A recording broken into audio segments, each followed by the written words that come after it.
Sasagutin daw ng Civil Service Commission BARM sa tamang forum o venue ang mga naunang akusasyon ni Ministry of Health Minister Dr. Cadil Jojo Sinolinding. Matatandaan na sa naging privilege speech ni Sinolinding sa BTA Parliament, ikinadismaya nito ang disapproval ng civil service sa mahigit 300 mga appointments ng mga empleyado ng MOH na karamihan ay mga health workers. Sabi ni Sinolinding, walang malinaw na dahilan ang hakbang ng CSC BARM at hindi man lang anya nabigyan ng pagkakataon ang nasabing mga empleyado na magpaliwanag o maipagtanggol ang kanilang sarili.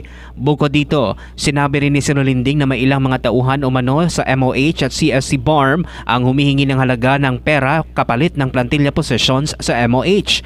Dahil dito ay nagsampa ng reklamo sa Ombudsman Mindanao si Sinolinding. Sinubukan namang kunan ng pahayag ng Radyo Bida ang Civil Service BARM, ngunit tumanggi muna silang magkomento sa ngayon hinggil sa usapin. Ang tanging tugon lang nila ay nakahanda silang sagutin sa tamang venue ang mga alegasyon ni Sinolinding. Magpapalabas din ng opisyal na pahayag ang CSC BARM at dahil inakyat na sa Ombudsman ang usapin ay aantayin pa nila ang mga opisyal na mga dokumento para makasagot din sila sa mga alegasyon ni Minister Sinolinding. Mark Anthony Taico, NDBC Bida Balita.